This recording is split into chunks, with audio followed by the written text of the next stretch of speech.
Welcome to Whispering Pages. You made it. The day is behind you.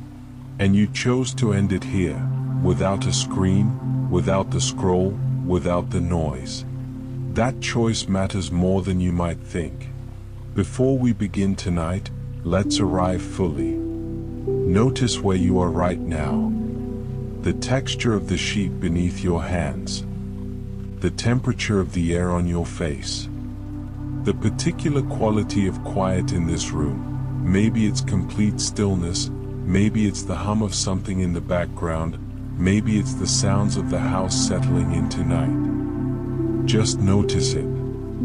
You're not trying to change anything. Just let your senses confirm, you're here. You made it to the end of another day. Let your legs go heavy. Let your arms relax into the mattress. And if there's anywhere in your body still holding on, a tight chest, a clenched jaw, a furrow across your forehead, just allow it to soften. You don't have to solve anything tonight. You're done for the day. Here's something worth knowing. The window before sleep is one of the most powerful learning moments your brain has. As you move toward rest, your mind becomes especially open, and what you absorb in this state tends to consolidate deeply during the night, turning impressions into understanding by morning. So you're not wasting time by listening. You're doing something surprisingly effective. Learning, gently, at exactly the right moment. Tonight's book is called Never Split the Difference, written by Voss with Tal Raz, published in 2016.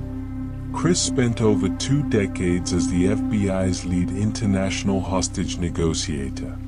And what he discovered, talking people down from the edge, securing lives, navigating some of the highest stakes conversations imaginable, turned out to apply everywhere. In salary talks and salary asks. In difficult conversations with partners and clients.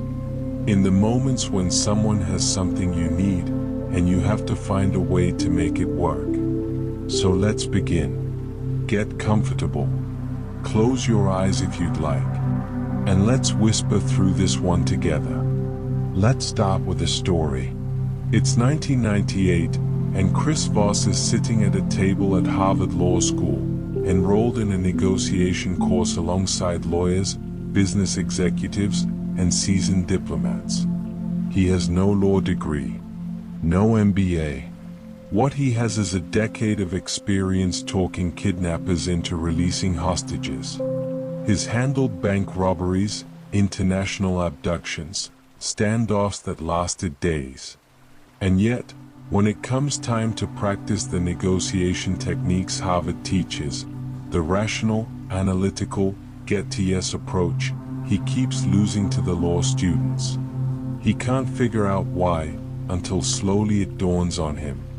The Harvard method treats negotiation like a math problem. Identify the interests, trade off where possible, meet in the middle. It assumes people are logical, that they know what they want, that they'll respond to fairness. But hostage takers aren't logical. And honestly, neither is anyone else.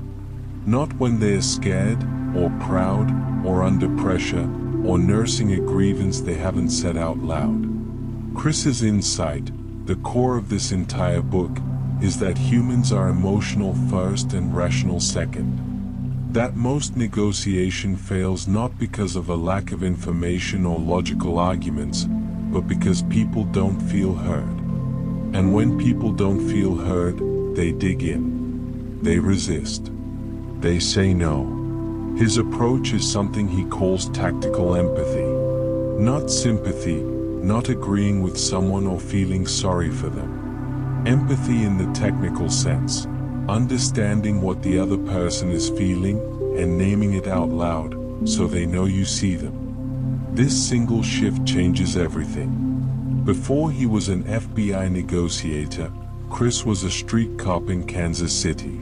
He grew up in Iowa, the son of a grocery store owner. When he applied to the FBI, he was almost passed over, His credentials were thin compared to the lawyers and accountants the Bureau preferred. But he got in, worked his way through the ranks, and eventually talked his way onto the hostage negotiation team in New York. What he found there was a culture obsessed with listening. Not listening to gather information, listening to understand. His mentors would watch experienced negotiators perform and grade them not on what they said, but on how well they reflected back what the other person was feeling. The breakthrough moment for Chris came during a bank robbery in Harlem. A gunman had taken hostages and barricaded himself inside. The standard protocol was to flood the situation with information, offer deals, present options, logic your way to a solution. Chris, on the phone with the suspect, tried something different. He just kept asking the man to tell him what was going on. He repeated the last few words the man said back to him, gently, like an echo. He didn't argue. He didn't pitch. He just stayed with him. After 6 hours, the man released the hostages and surrendered. No one was hurt. And Chris walked away convinced. Listening, real listening, was the most powerful negotiating tool in existence. The book's central argument is this, that the traditional approach to negotiation, built on logic and compromise, is based on a fundamental misunderstanding of how people work. We don't make decisions the way we think we do. And the sooner you stop trying to persuade people with facts and start working with their emotions, the more effective you become. So what does that actually look like in practice? The first tool Chris teaches is called mirroring. It's almost embarrassingly simple. When someone finishes speaking, you repeat the last 1 to 3 words they said, with a slight upward tone, as if you're gently curious. That's it. Mirroring works because it signals to the other person that you're present, that you heard them, and that you want to know more. Most people, when they feel they're being listened to, keep talking. And the more they talk, the more they reveal about what they actually need, what they're afraid of, what they really want. Chris tells a story about a student who used mirroring to negotiate her salary. Her potential employer opened by saying, "We can offer you $50,000 plus benefits." She took a breath, and instead of counter-offering, she just said, softly, $50,000. The employer paused, then explained that the budget was actually flexible, and offered her $60,000 before she'd said another word. She didn't argue. She didn't present competing data. She just mirrored and let the silence do the work. The second tool is labeling. This is where tactical empathy becomes practical. A label is when you name what the other person seems to be feeling out loud. Not "I understand how you feel." That's vague and often feels dismissive. But something more specific. "It seems like you're frustrated that this keeps happening." Or, "It sounds like this matters a lot to you." Or simply, "It looks like this is really important." Labels work because they are validating without requiring you to agree. You're not saying they're right. You're saying, "I see this as real for you." And that tiny shift, that acknowledgement, lowers the emotional temperature in almost every situation. There's a subtlety here worth sitting with. When you label something accurately, the other person usually says that's right. When you label it inaccurately, they correct you, and in doing so, tell you something even more useful. Either way, you win. The label is a move toward understanding, and understanding is always progress. The third idea in this section is about the power of no. This one flips a lot of conventional wisdom on its head. Most of us have been taught to steer conversations toward yes. Get agreement early. Build momentum. Don't let the other side say no. But Chris argues that no is actually the beginning of a real negotiation, not the end of one. When someone says no, they're not shutting down the conversation, they're defining their boundaries. And boundaries, once they're clear, are something you can actually work with. More than that, getting people to say no early makes them feel safe. When we say yes to something, we feel committed, sometimes trapped. When we say no, we feel in control. A person who feels in control is more likely to stay in the conversation, to listen, to eventually move. So one of Chris's counterintuitive techniques is to invite no at the beginning. Not asking, would you like to hear more about this? Which most people hear as a trap, but instead asking something like, would it be a bad idea if we talked about this? That single reframe gives the other person permission to say no, which paradoxically makes them more likely to say yes. The deeper concept underneath all of this is the difference between two kinds of agreement. You're right, someone says, and it sounds like a win. But often you're right means, I'm saying whatever it takes to get you to stop talking. The more meaningful phrase, the one that signals real understanding, real buy-in, is that's right. That's the moment when the other person isn't just agreeing with you. They are recognizing something true in what you said. That's what Chris calls a genuine breakthrough. And it's almost always preceded by careful, patient listening. Not arguing, not persuading, just reflecting back what you hear until the other person feels completely understood.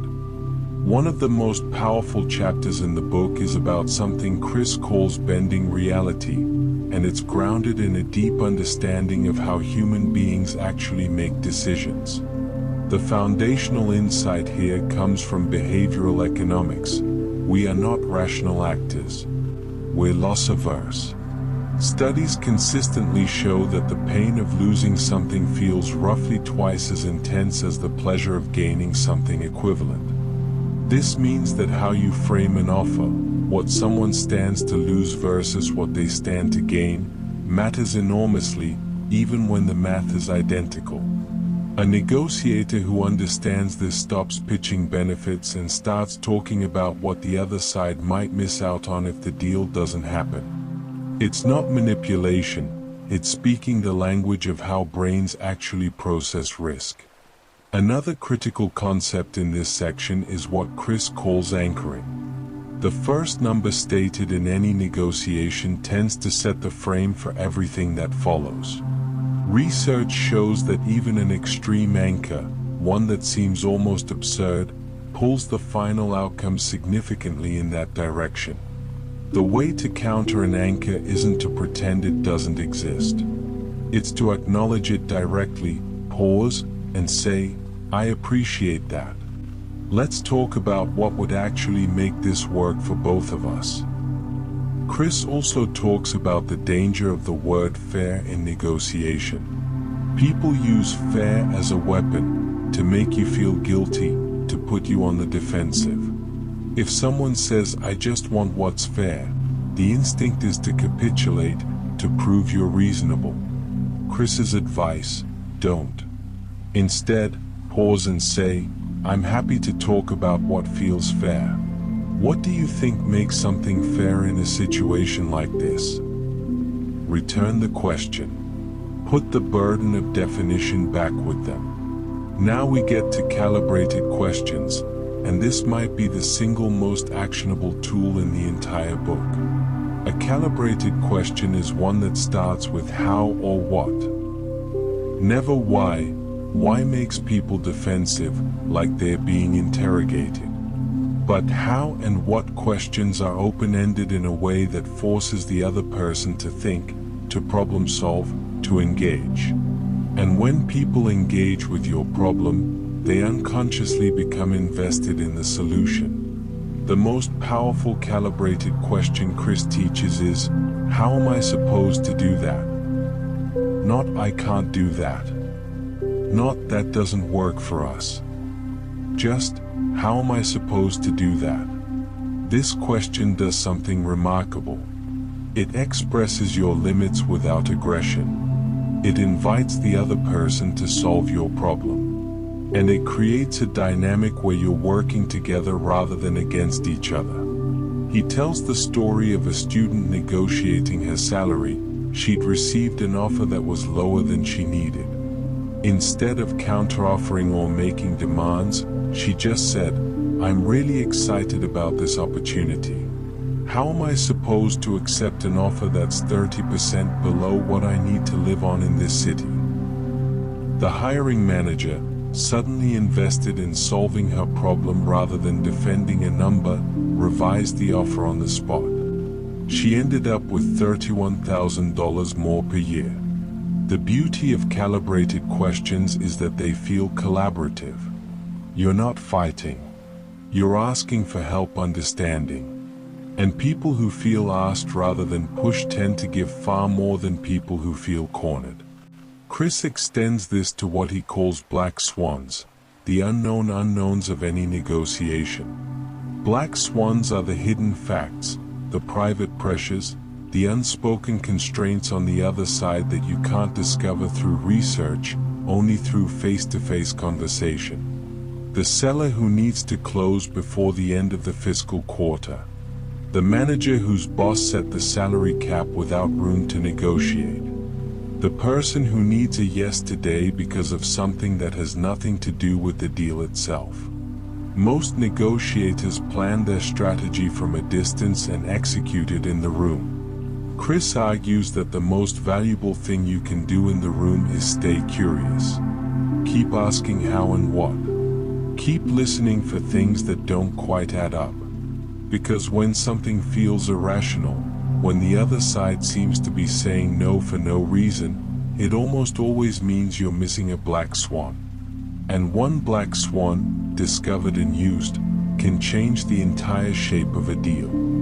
There's a scene in the book that captures something essential about how negotiation actually works. Chris is training a group of new FBI negotiators. He sets up a role play. One student plays a bank robber who has taken hostages, another plays the negotiator.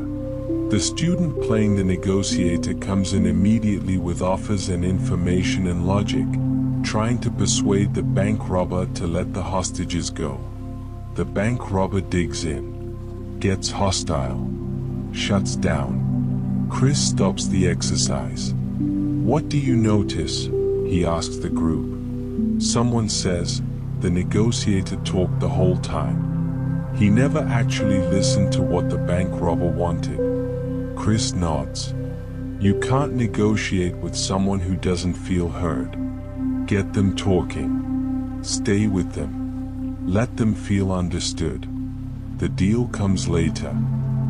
This is the philosophy behind what Chris calls the implementation chapters, the later parts of the book that deal with making sure a deal actually sticks once it's been made. One key insight here is the rule of three. Getting someone to agree to something once is not enough. Research on compliance shows that if you want someone to follow through, you need to confirm their agreement in 3 different ways across the conversation. The first time might be direct, "So we're agreed on this point." The second might come through a calibrated question, "How are we going to make sure this actually happens?" And the third might be a reflection, "What I'm hearing is that you're committed to this, is that right?" 3 touch points. 3 opportunities for the other person to hear themselves commit out loud. He also talks about something called the 7-38-55 rule, based on research from Oakland psychologist Albert Mehrabian. The argument is that in face-to-face communication, only 7% of meaning comes from the words themselves. 38% comes from tone of voice. 55% comes from body language and facial expression. Which means when you're on the phone, as most high-stakes negotiations are, 55% of your signals disappear. Tone becomes critical. The same words spoken warmly carry a completely different meaning than the same words spoken with tension. Chris advises negotiators to pay close attention to whether what they are hearing matches how it's being said. Misalignment usually signals something worth exploring. He rounds out this section with negotiator types. Not everyone negotiates the same way, and understanding the person across from you changes your approach. Analysts are methodical and data-driven. They value accuracy over speed. Silence for them means thinking, not hostility. Rushing an analyst, or being sloppy with your numbers, loses their trust immediately. Accommodators value the relationship above everything. They want harmony. They'll agree with you in the room to avoid conflict, and then fail to follow through later because the agreement never really reflected what they needed. The risk with accommodators isn't that they'll say no, it's that they'll say yes when they mean not really. Assertives are direct, time-focused, and assume that whoever talks more loses. They want to know the bottom line, they'll push hard for it, and they respect people who push back. Trying to appease an assertive often backfires. They read softness as weakness. The Ackerman bargaining system sits at the end of the book, and it's Chris's answer to the question. Once you understand all of this, how do you actually anchor and move on price? The system works like this. You set your target price in your mind. Your opening offer goes in at 65% of that number, an extreme anchor that shifts the frame. From there, you raise in decreasing increments, to 85%, then 95%, then to the actual target. Each raise gets smaller, which signals that you're approaching your limit. At the final number, you make it specific, not a round figure. $37,850, not $38,000. Precise numbers feel researched. Round numbers feel arbitrary. This is how Chris's team negotiated a Haiti kidnapping from a $150,000 opening demand all the way down to $4,751. Not by arguing. By being patient, calibrated, and methodical. Now let's be honest about what this book does and doesn't do. Never Split the Difference has been called the most practical negotiation book ever written, and there's real truth in that. The techniques are concrete, teachable, and they work. Chris grounds everything in stories, real situations, real stakes, real outcomes, which makes abstract ideas viscerally clear. You don't just understand mirroring intellectually. You see it working in a Harlem bank, in an FBI training room, in a salary negotiation where someone walks away with $60,000 instead of $50,000.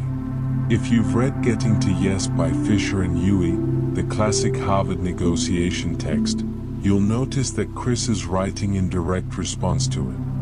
Where Getting to Yes argues for rational, interest-based problem solving, Chris argues that humans lead with emotion and that meeting them there is far more effective. Both books are worth reading, but they fill genuinely different gaps. Getting to Yes gives you the architecture of fair deals, how to separate people from problems, how to focus on interests rather than positions, how to create options that expand the pie. What it doesn't give you is a way to manage the room when someone is emotional, entrenched, or irrational. That's precisely where Voss takes over. They are not competing theories, they are sequential. Huey and Fisher show you what a good deal looks like. Voss shows you how to actually reach one. Where does the book fall short? A few places worth noting. The hostage negotiation framing, while compelling, can sometimes make the stakes feel higher than they are, and subtly imply that every conversation is a battle to be won. Most negotiations in everyday life aren't adversarial. They're collaborative. You're trying to find something that works for both sides, and if you walk into those situations with a purely tactical mindset, You may get a better outcome once while damaging a relationship that would have compounded over years. Chris acknowledges this, but the book's emotional register doesn't always reflect that nuance. There's also a significant gap between knowing the techniques and using them well. Mirroring sounds simple. Labeling sounds simple. But in a real conversation, when you're nervous, or surprised, or emotionally activated yourself, deploying them with the right tone, the right timing, the right patience is genuinely hard. The book doesn't underestimate this, but it also can't replace the hours of practice required. And the Ackerman system and black swan thinking apply most cleanly to transactional negotiations, price, terms, discrete outcomes. Ongoing relationships, complex organizational dynamics, deeply personal conversations, these require adaptation that the book only begins to address. Still, what you take away from this book is valuable precisely because it changes how you listen. Not just in negotiations. In every conversation where something matters. Perhaps the most important thing Chris teaches is this. Most people walk into difficult conversations trying to be heard. The negotiator, the person who actually moves things, is the one who makes the other person feel heard. That reversal is quiet and profound. And once you feel it working, you start to notice every conversation differently. As you drift off tonight, let that idea settle. In the moments that matter most, your greatest power isn't what you say. It's how completely you can listen. Sleep well. And we'll see you at Whispering Pages for the next one.